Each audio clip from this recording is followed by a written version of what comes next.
Hello everyone, welcome back to my channel English with trick. देखिए, G alphabet तक हम लोग ईडियम फ्रेजेस कर चुके हैं। आज हम स्टार्ट करेंगे एच अल्फ़ाबेट के idiom phrases again first number से। तो चलिए देख लेते हैं। फर्स्ट नंबर का क्या है हमारा, होल्ड वाटर। होल्ड वाटर का मीन्स क्या होता है, appear to be valid, sound और रेस्पॉन्सिबल। मतलब जो बात, जो चीज़ वैध हो, ठोस हो या उचित प्रतीत होती हो, उसके लिए हम क्या ईडियम यूज़ करते हैं, होल्ड वाटर।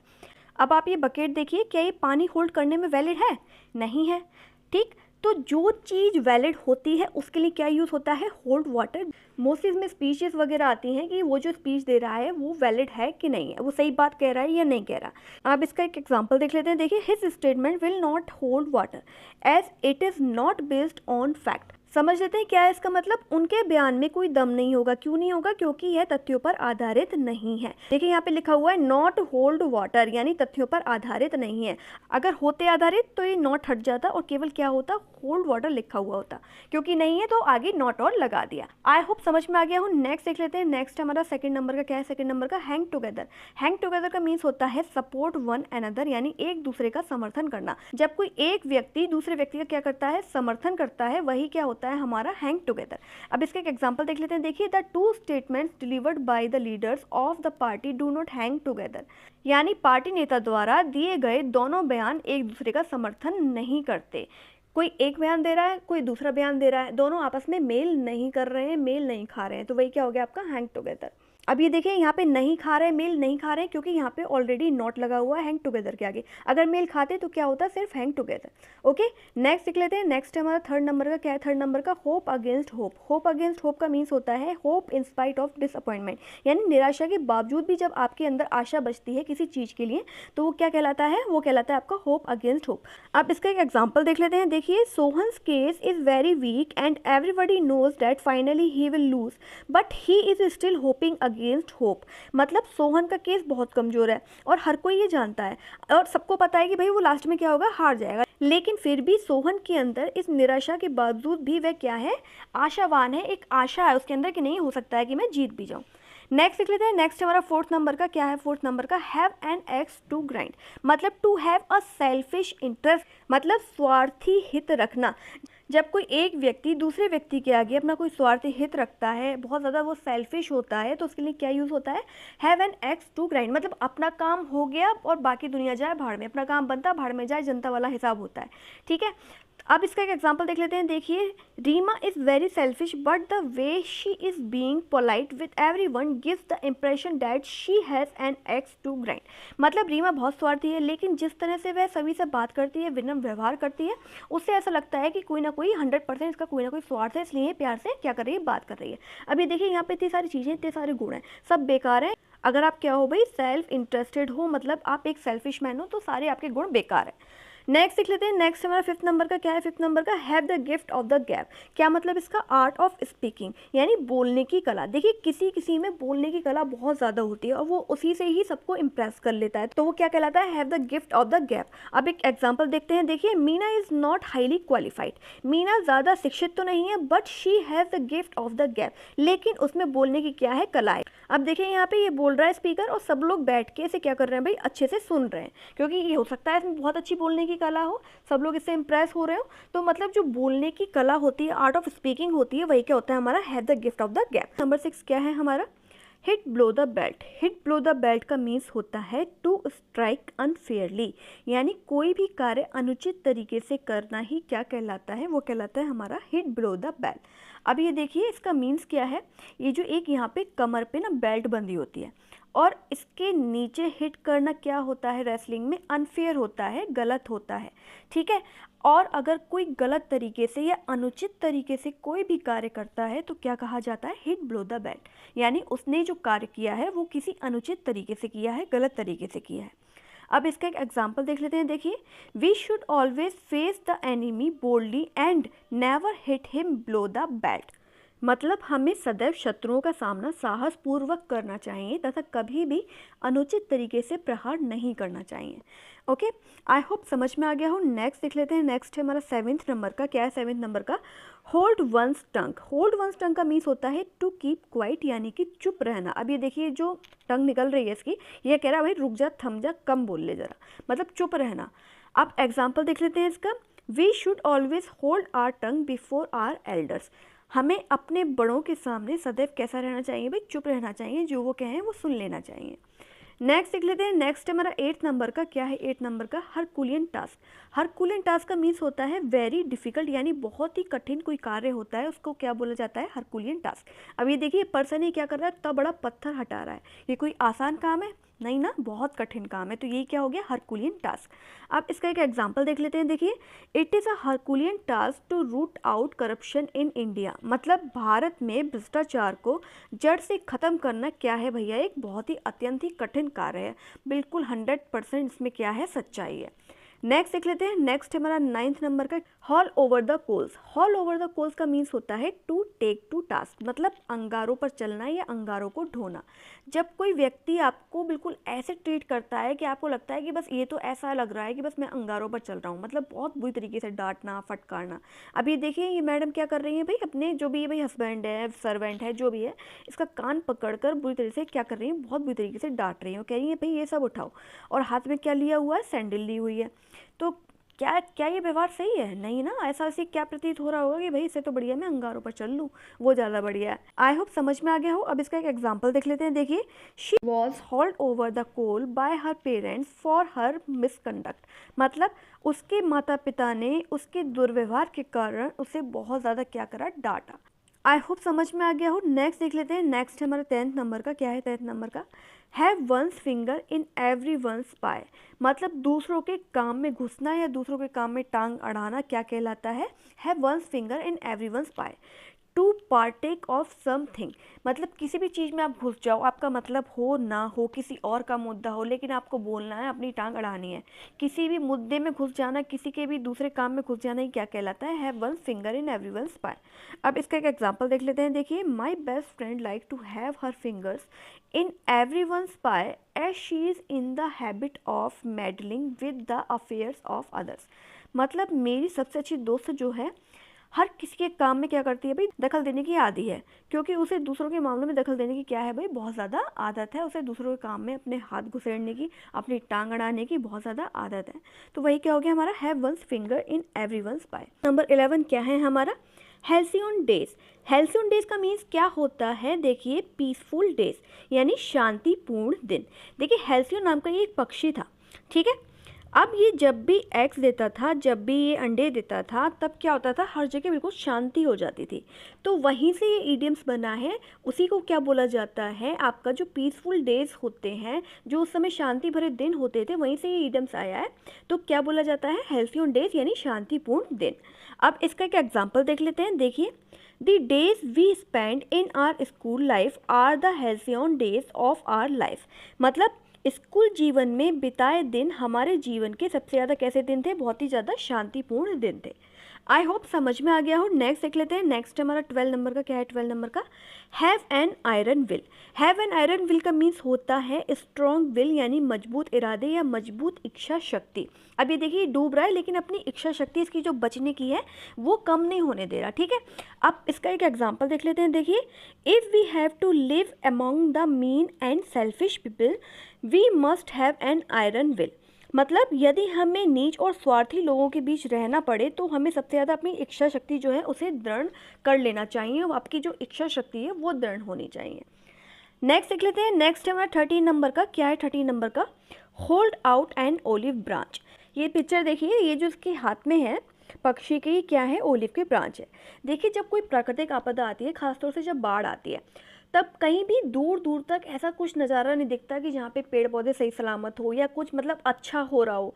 तब ऐसे में जो पक्षी है ये ओलिव की ब्रांच लेके आया, तो उससे क्या हो गया भाई, लोगों को एक आशा जागृत हो गई लोगों के अंदर कि चलो कहीं ना कहीं तो सही है, कुछ ना कुछ तो अच्छा है, या हालात जो हैं कहीं ना कहीं सुधरे हुए हैं और आगे भी सुधरेंगे। तो ये क्या है, एक होप है लोगों की, ठीक है। ये जो शांति का प्रस्ताव कौन लाया था, ये पक्षी लाया था, ठीक है। तो वही क्या हो गया, वहीं से इडियम्स पड़ गया hold out an olive branch. अब इसका एक एग्जाम्पल देख लेते हैं। देखिए, The terrorists are not prepared to hold out an olive branch to the government of India.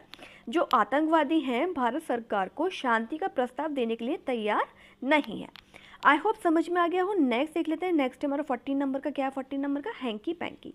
Hanky panky का मीन्स होता है जगलरी, यानी कि इंद्रजाल, कोई जादू ये देखिए पिक्चर देखिए, ये जो होता है ना इधर से बॉल को उछालना, आपने देखा होगा सर्कस में भी, तो इसको क्या बोलते हैं, इसको बोलते हैं जगलिंग करना। ठीक है, तो यानी इधर से उधर चीज़ें घुमाना, जगलिंग करना ही क्या कहलाता है आपका हैंकी पैंकी। अब इसका मीन समझ लेते हैं अच्छे से और क्लियर हो जाएगा, एग्जाम्पल देखेंगे तो none of this hanky panky tell me the truth, बातों को इधर से उधर मत घुमाओ, मुझे सीधी सीधे क्या बताओ भाई, सच बताओ। जो बात को इधर से उधर घुमाता है, कहता है ना भाई मुद्दे पे आओ, मुद्दे की बात करो, इधर से उधर मत घुमाओ बातों को। तो वही क्या हो गया हमारा, हैंकी पैंकी बातें मत करो भाई, सीधे सीधे सच बताओ। आई होप समझ में आ गया हूँ। नेक्स्ट देख लेते हैं 15 नंबर का, क्या है 15 नंबर का, have feet of clay. Have feet of clay का मीन्स होता है फुल ऑफ फॉल्ट, यानी कि दोषों से भरा हुआ। अब ये देखिए इसके जो फीट हैं ये कैसे हैं, फुल ऑफ क्ले है, इसके पैरों में क्या लग रहा है भाई, क्ले, मिट्टी लग रही है। अब देखिए होता क्या है, दोषों से भरा हुआ क्यों इसे कहा जाता है फुल ऑफ फॉल्ट, माने कहीं भी कोई भी ऐसी घटना हो गई, किसी के घर चोरी हो गई, ठीक है, अब जो चोर थे वो चोरी करने गए, वहीं पे पास में क्या पड़ी हुई थी, क्ले, मिट्टी पड़ी हुई थी, चोरों को ध्यान नहीं रहा, उस पर पैर रख के वो आगे बढ़ गए, चोरी करे आए।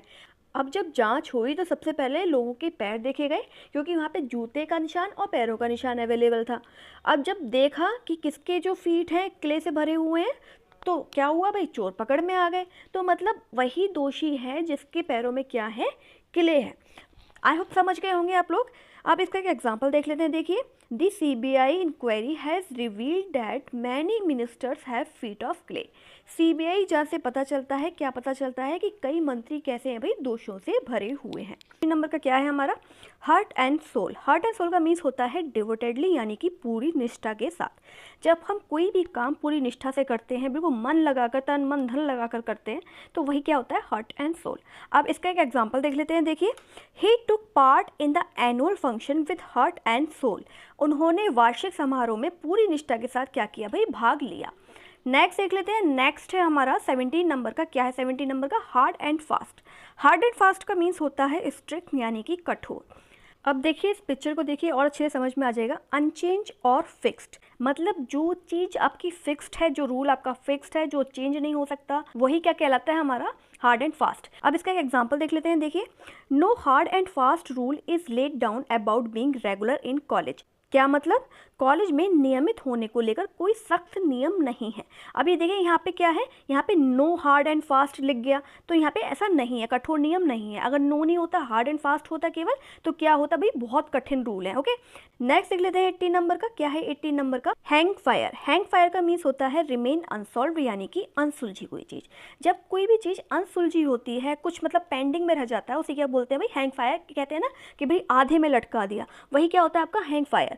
अब इसका एक एग्जांपल देख लेते हैं, देखिए Kashmir problem has been hanging fire for many years. Kashmir समस्या कई वर्षों से कैसी है भाई, अनसुलझी रही है। आई होप समझ में आ गया हूँ। नेक्स्ट देख लेते हैं, नेक्स्ट हमारा 19 नंबर का, क्या है 19 नंबर का, high and dry. High and dry का मीन्स होता है अ डिफिकल्ट सिचुएशन, यानी कि एक कठिन परिस्थिति। अब आप पिक्चर देखिए, ये बंदा बारिश में भीग गया, ठीक है, ये घर आया, इसने टॉवल मांगा, भाई टॉवल दे दो, क्या करना है भाई, मुझे सूखना है।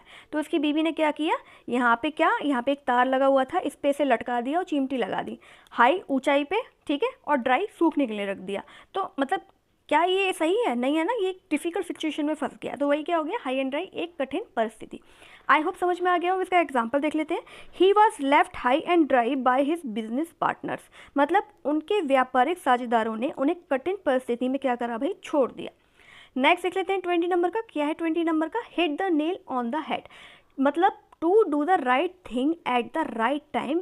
क्या मतलब, देखिए सही समय पर सही काम करना। कहते हैं ना कि भाई जब लोहा गर्म हो तभी हथौड़ा मार देना चाहिए, तो वही क्या है हमारा, hit the nail on the head. अब ये देखिए जो नेल है, ये कील जो है, इसके ऊपर क्या कर रहा है भाई, इससे हथौड़े से हिट कर रहा है। अगर ये यहाँ की जगह अपने पैर पे हिट कर ले, या इधर हिट कर ले, या इधर हिट कर ले, या कहीं और हिट कर ले, तो क्या सही है, मतलब तो क्या आप जिस उद्देश्य से इसको हिट कर रहे हैं वो पूरा हो पाएगा, नहीं। मतलब सही समय पर जब सही काम करेंगे तभी वो उद्देश्य आपका पूरा हो पाएगा। अब इसका एक एग्जाम्पल देख लेते हैं, देखिए he hit the nail on the head by resigning his job. उन्होंने अपनी नौकरी से इस्तीफा देकर क्या किया भाई, बड़ा झटका दिया। नंबर 21 क्या है हमारा, नंबर 21 है हॉब्सन्स चॉइस। हॉब्सन्स चॉइस का मीन्स होता है नो अल्टरनेटिव, यानी जब कोई आपके पास कोई भी विकल्प नहीं होता, सिर्फ एक ही चीज़ होती है, आप चूज़ नहीं कर सकते कि हम ये नहीं ये चूज़ करेंगे, ये नहीं ये चूज़ करेंगे। आपके पास केवल एक ही ऑप्शन होता है, जब आपके पास कोई भी विकल्प नहीं होता, उसको क्या बोला जाता है, हॉब्सन्स चॉइस। अब इसका एक एग्जाम्पल देख लेते हैं, देखिए The employees in the private sector have option choice because they are forced to accept what they are ordered to do. मतलब जो निजी क्षेत्र के कर्मचारी होते हैं उनके पास कोई भी विकल्प नहीं होता। क्यों नहीं होता? क्योंकि उन्हें जो आदेश दिया जाता है उसे स्वीकार करने के लिए उन्हें क्या किया जाता है भाई, मजबूर किया जाता है। या तो आप ये काम करो जो हमने कहा है, नहीं तो फिर आपको क्या कर दिया जाएगा, जॉब से फायर कर दिया जाएगा। ओके, नेक्स्ट देख लेते हैं। नेक्स्ट है हमारा 22 नंबर का। क्या है 22 नंबर का? Have too many irons in the fire. मतलब doing many things at a time, एक समय में कई कार्य करना क्या कहलाता है? Have too many irons in the fire. अब ये पिक्चर देखिए, देखिए ये आगे है, ठीक है, फायर है। अब इसके अंदर कितनी सारी आयरन्स है, एक ही समय में कितनी सारी आयरन्स क्या की जा रही हैं भाई, गर्म करी जा रही हैं। आई होप समझ में आ गया हो। अब इसका एक एग्जाम्पल देख लेते हैं।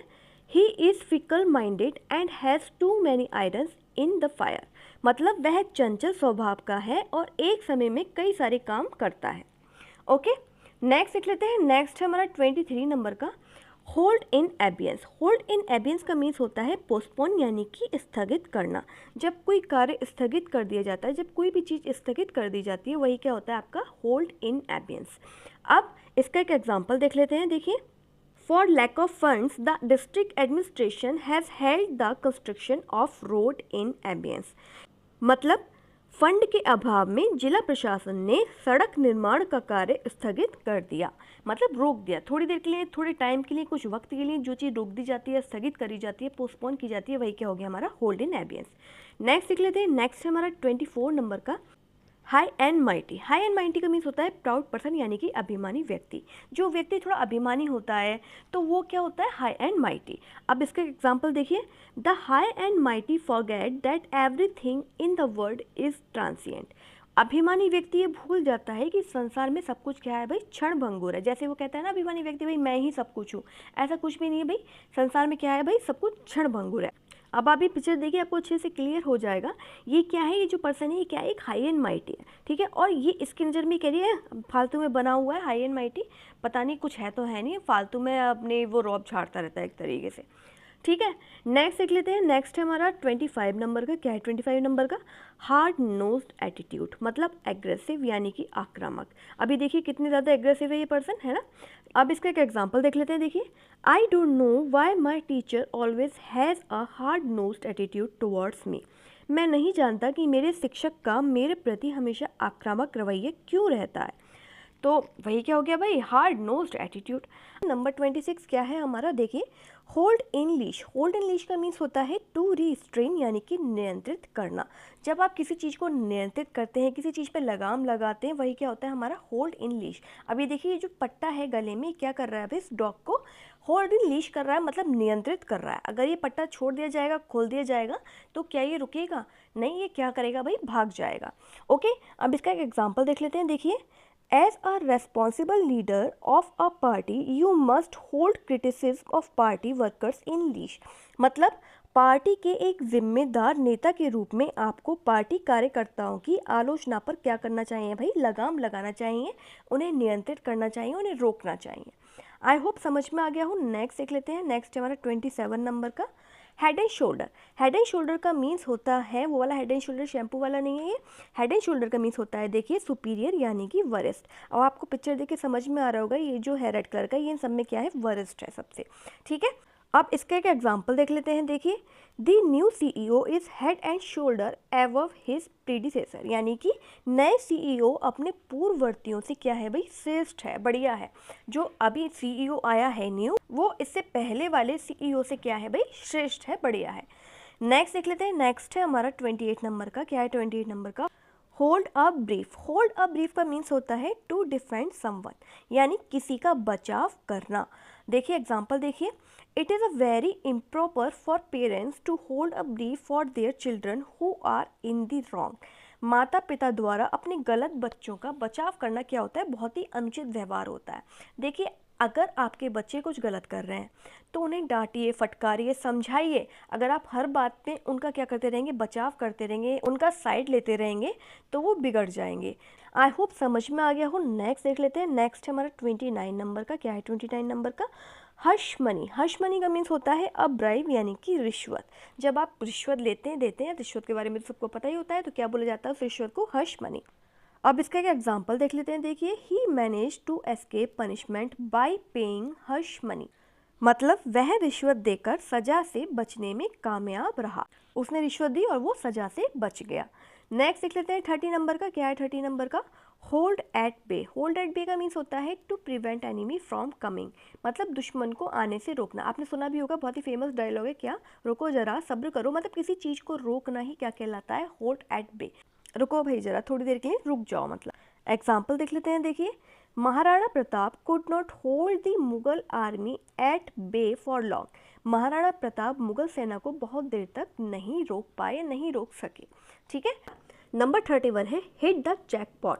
हिट द जैकपॉट का मीन्स होता है अनएक्सपेक्टेड सक्सेस, यानी अप्रत्याशित सफलता। जब देखिए हमें ऐसी कोई सफलता मिलती है जो अप्रत्याशित होती है, मतलब हमने सोचा भी नहीं होता और हमें एकदम से मिल जाती है, तो उसे ही क्या बोलते हैं? उसे ही बोला जाता है हिट द जैकपॉट। अब ये देखिए, ये खेल रहा था, है ना?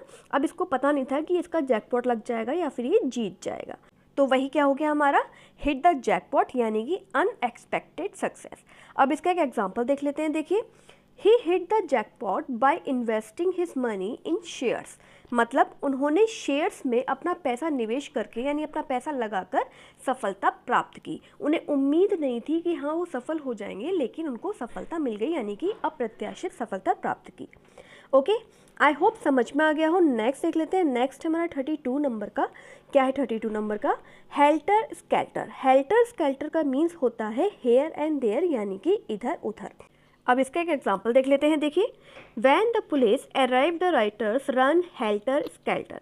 मतलब पुलिस के पहुंचने पर जो दंगाई थे, जो उपद्रव मचा रहे थे, वो इधर उधर भाग गए। अब ये देखिए, जैसे ही पुलिस पहुंची तभी ये सब लोग इधर उधर भाग गए। ओके, नेक्स्ट देख लेते हैं। नेक्स्ट हमारा 33 नंबर का। क्या है 33 नंबर का? Have a brush with. मतलब हैव अ ब्रश विथ का मीन्स होता है टू हैव एनकाउंटर, यानी मुठभेड़ करना, आमना सामना करना, झगड़ा करना, वही क्या हो गया? Have a brush with. अब इसका एक एग्जाम्पल देख लीजिए। देखिए, our principal had a brush with the vice chancellor over the appointment of a lecturer. मतलब एक लेक्चरर की नियुक्ति को लेकर हमारे प्राचार्य का जो कुलपति है उससे क्या हो गया भाई? झगड़ा हो गया, मुठभेड़ हो गई। ओके, नेक्स्ट देख लेते हैं। नेक्स्ट हमारा 34 नंबर का। क्या है 34 नंबर का? ऑर्नेस नेक्स्ट। मतलब रेज कंट्रोवर्सी, यानी समस्याएं उत्पन्न करना। अब आप ये पिक्चर देखिए, पिक्चर से बिल्कुल क्लियर हो जाएगा ये क्या है भाई? एक मधुमक्खी का छत्ता है। ठीक है, अगर आप इसमें जानबूझ के उंगली करेंगे, जानबूझ के इसे छेड़ेंगे, तो क्या ये आपको छोड़ेंगी? बिल्कुल नहीं छोड़ेंगी। मतलब आप जब आप जानबूझ के समस्या अपने लिए उत्पन्न करते हैं, वही क्या कहलाता है? ऑर्नेक्स नेक्स्ट। ओके, अब इसका एक एग्जाम्पल देख लेते हैं। देखिए, The speaker stood up or next by referring to impending changes in the rules. मतलब स्पीकर ने नियमों में होने वाले बदलावों का हवाला देकर विवाद खड़ा कर दिया, मतलब अपने लिए समस्याएं उत्पन्न कर दी। आई होप समझ में आ गया हो। नेक्स्ट देख लेते हैं 35 नंबर का। क्या है 35 नंबर का? Hold somebody to ransom. मतलब to demand concession by making someone captive. किसी को बंदी बनाकर फ्रॉती मांगना या किसी भी चीज़ की डिमांड करना क्या कहलाता है आपका? Hold somebody to ransom. Okay, देखिए रैंसम का मीन्स ही क्या होता है? फ्रॉती मांगना। अब ये देखिए भाई, इसे किडनैप कर लिया बच्चे को, फोन पे क्या कर रहा है? ये फ्रॉती मांग रहा है। अब इसका एक एग्जाम्पल देख लेते हैं। देखिए, it is a pity that a handful of militants are holding the nation to ransom. यह दुख की बात है कि मुट्ठी भर उग्रवादी देश को बंदी बनाकर क्या मांग रहे हैं भाई? रियायतें मांग रहे हैं। नेक्स्ट देख लेते हैं। नेक्स्ट हमारा 36 नंबर का hole and corner. Hole and corner का मीन्स होता है सीक्रेट, यानी कि गोपनीय। जब कोई भी सीक्रेट बात करनी होती है तो हम क्या कहते हैं भाई? कोने में चलो, कॉर्नर में चलो, है ना? या कान में कोई बात करते हैं ना, पिक्चर देखिए, तो वही क्या हो गया हमारा? होल एंड कॉर्नर, यानी कि सीक्रेट। अब इसका एक एग्जांपल देख लेते हैं। देखिए, I have come to know of your hole and corner method to dealing with people. मतलब मुझे लोगों से व्यवहार करने के आपके गुप्त तरीके के बारे में क्या चल गया भाई? पता चल गया है। आई होप आपको सारी चीज़ें समझ में आ गई हो, क्लियर हो गई हो। और अगर वीडियो अच्छा लगा हो तो लाइक, सब्सक्राइब और शेयर करना मत भूलिएगा। Thank you very much.